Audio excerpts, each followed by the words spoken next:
Sejak zaman prasejarah, penduduk Nusantara dikenal sebagai player-player tangguh yang sanggup mengarungi samudera lepas. Menurut catatan sejarah, pada awal Masehi sudah ada jalur pelayaran dan perdagangan antara kepulauan Indonesia dengan berbagai di daerah Asia Tenggara. Wilayah Nusantara yang menjadi lintasan penting perdagangan adalah wilayah Nusantara bagian barat, yakni Malaka dan sekitarnya. Daerah tersebut sudah terkenal sejak zaman dahulu karena kaya akan hasil bumi. Daerah tersebut kemudian menjadi perlintasan para pedagang Cina dan India. Sementara itu, pelabuhan-pelabuhan penting di Sumatera dan Jawa antara abad ke-1 sampai dengan ke-7 Masehi sering disinggahi pedagang dari Lamuri atau Aceh, Barus, Palembang, Sunda Kelapa, dan Gresik. Para ahli sejarah mencatat bahwa Islam masuk ke Indonesia melalui jalur perdagangan. Sebelum Islam datang, Nusantara berada dalam pengaruh agama Hindu-Buddha. Pengaruh-pengaruh tersebut berdampak pada pola hidup masyarakat di Indonesia. Namun, dalam perkembangannya, pengaruh Islam jauh lebih kuat daripada agama Hindu-Buddha. Proses masuknya Islam di Indonesia berjalan secara bertahap dan melalui banyak jalan.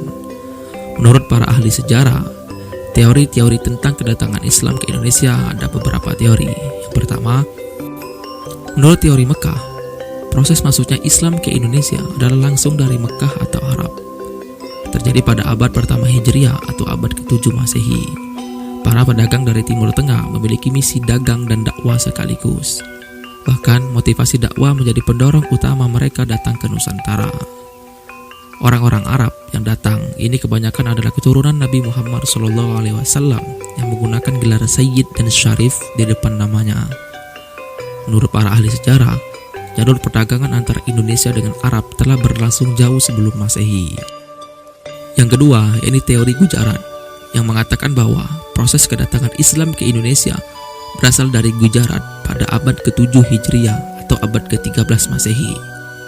Gujarat adalah sebuah wilayah di India bagian barat, berdekatan dengan Laut Arab.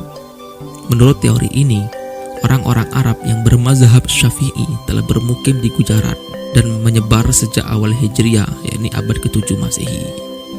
Namun yang menyebarkan Islam ke Indonesia bukanlah dari orang Arab langsung, melainkan pedagang Gujarat yang telah memeluk Islam dan berdagang ke Nusantara.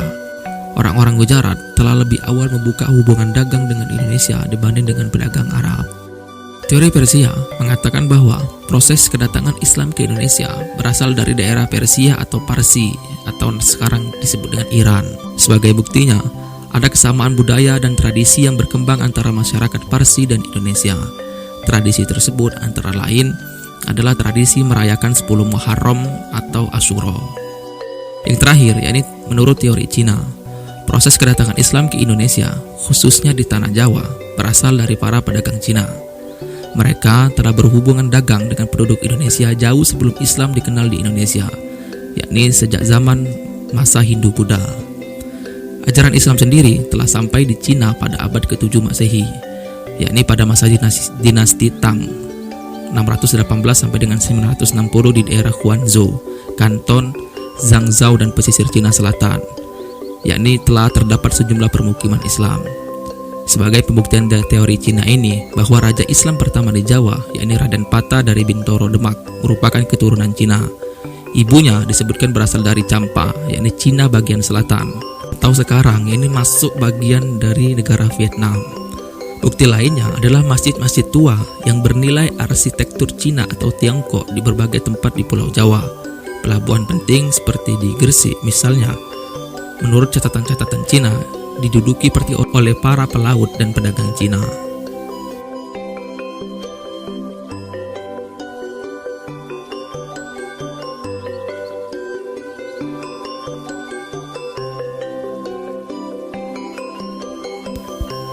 Yang pertama, Sunan Maulana Malik Ibrahim atau Syekh Maghribi yang diduga berasal dari Persia dan berkedudukan di Gresik. Yang kedua, Sunan Ampel atau yang lebih dikenal dengan Raden Rahmat, berkedudukan di Ampel, Surabaya. Yang ketiga, Sunan Bonang atau Raden Maulana Makdum Ibrahim, yakni putra dari Raden Rahmat atau Sunan Ampel. Ia tinggal di Bonang dekat Tuban. Yang keempat, Sunan Giri atau Prabu Satmata atau Sultan Abdul Faqih yang semula bernama Raden Faku yang berkedudukan di Bukit Kiri dekat Gresik. Yang kelima, Sunan Derajat atau Syarifuddin yang merupakan putra Sunan Ampel juga dan sekarang berkedudukan di Derajat dekat Sedayu, Surabaya. Yang keenam, Sunan Gunung Jati atau Syarif Hidayatullah atau Syekh Nurullah berasal dari Pasai, yakni sebelah utara Aceh yang berkedudukan di Gunung Jati, Cirebon. Yang ketujuh, Sunan Kudus atau Ja'far Shadiq. Ini putra dari Raden Usman Haji yang bergelar Sunan Ngandung di Jipang, Panolan, yang berkedudukan di Kudus. Yang kedelapan, yakni Sunan Kalijaga. Nama aslinya Raden Mas Syahid. Beliau adalah putra Temanggung Wilatikta, Bupati Tuban yang berkedudukan di Kadilangu dekat Demak. Dan yang kesembilan atau yang terakhir, Sunan Muria atau Raden Umar Said yang merupakan putra dari Sunan Kalijaga dan berkedudukan di Gunung Muria, Kudus.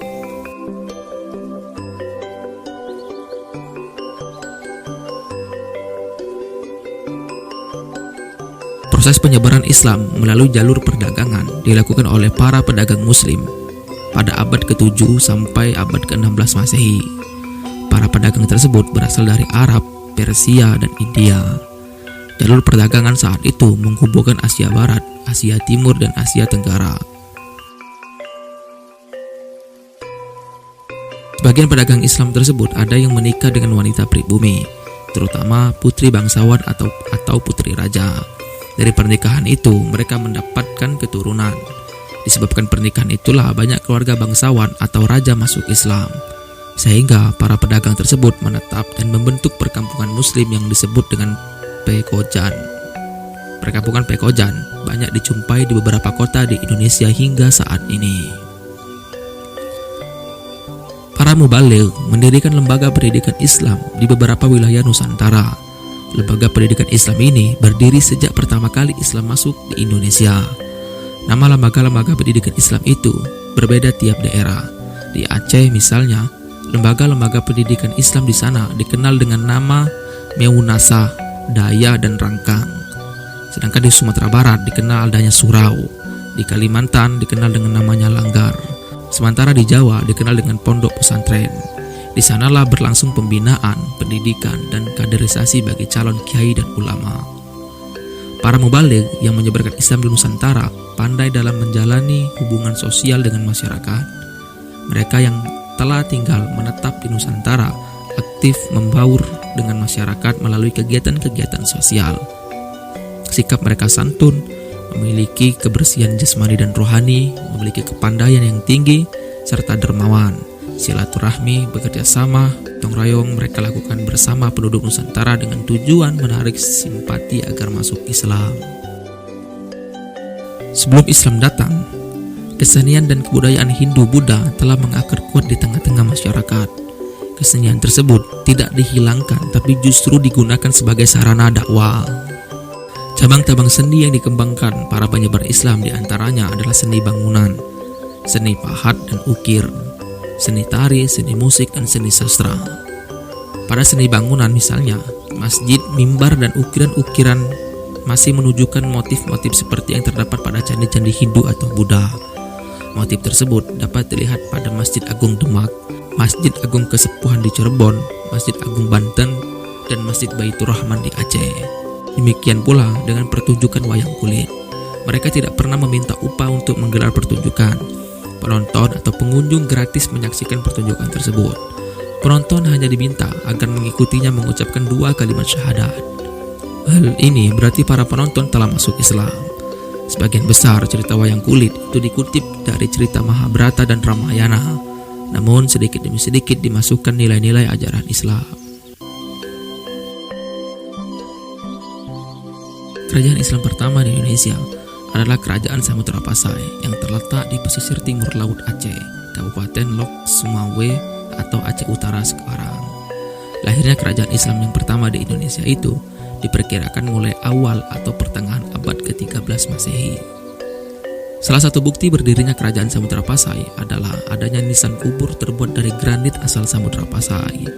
Dari nisan itu dapat diketahui bahwa raja pertama Samudra Pasai, yakni Sultan Malik Al-Saleh, meninggal pada bulan Ramadan tahun 696 Hijriah yang diperkirakan bertepatan pada tahun 1297 Masehi.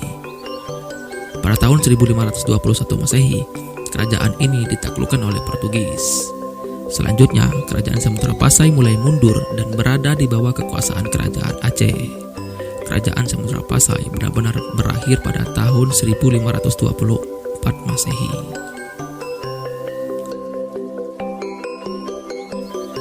Kerajaan Aceh terletak di daerah yang sekarang dikenal dengan nama Kabupaten Aceh Besar. Nama Aceh menanjak dengan cepat pada abad ke-17. Sejak itu, seluruh Aceh berada di bawah naungan Aceh Besar yang berpusat di Kutaraja.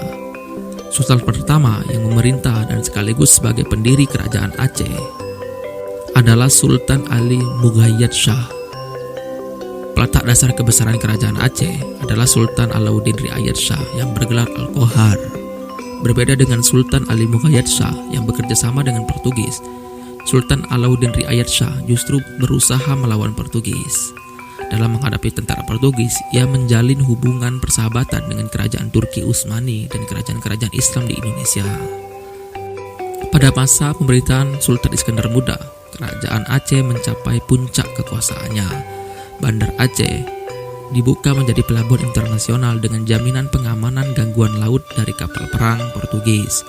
Penaklukan demi penaklukan tidak hanya dilakukan terhadap tanah Aceh dan sekitarnya, melainkan juga meluas jauh keluar Aceh.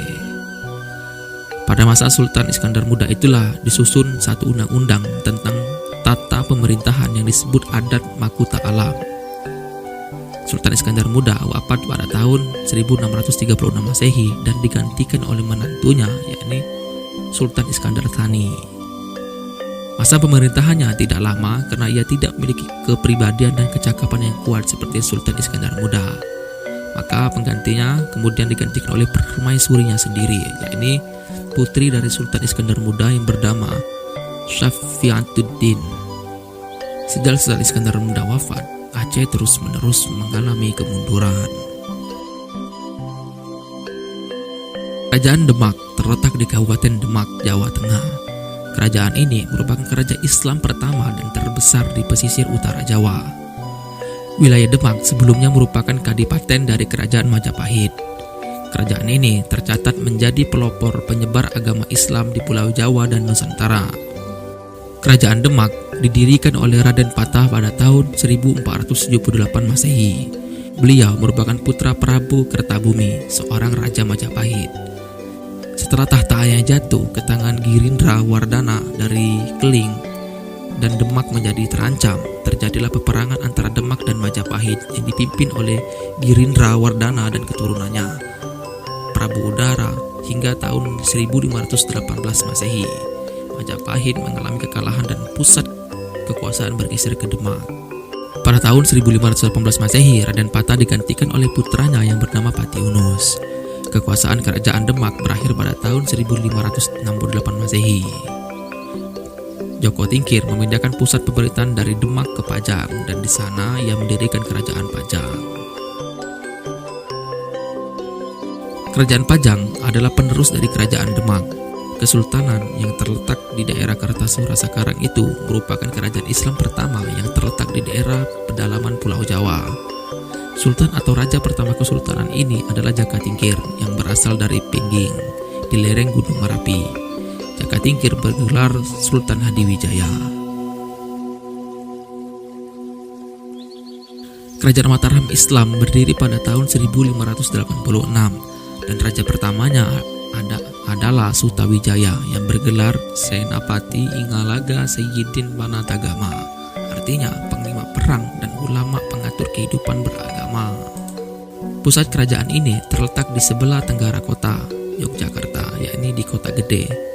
Kerajaan Mataram mencapai puncak kebesarannya pada masa pemerintahan Sultan Agung Hanyakarakusuma.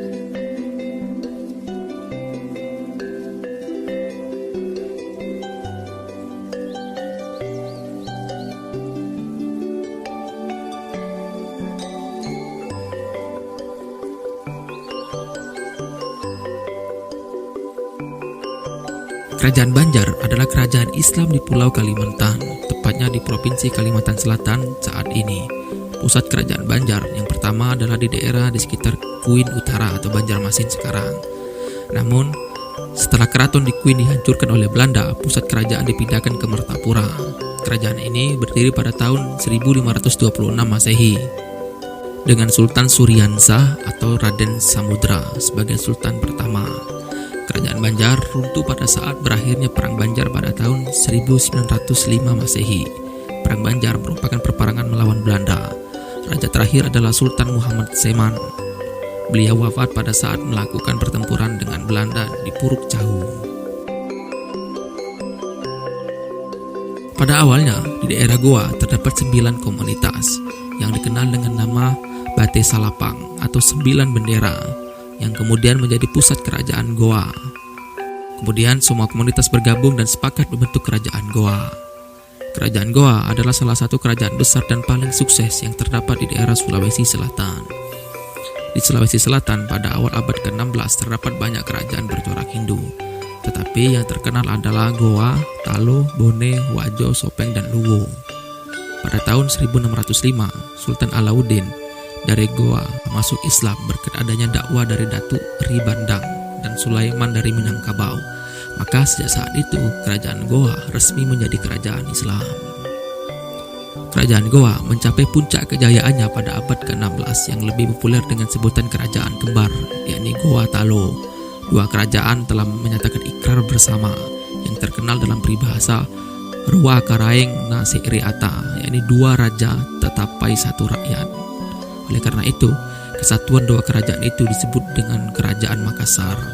Pemerintahan kerajaan Goa mencapai puncaknya terutama di bawah pemerintahan Manutungi Daeng Matolo Karaeng, ujung Karaeng Lakiung Sultan Malikul Said atau lebih dikenal dengan Malikul Said.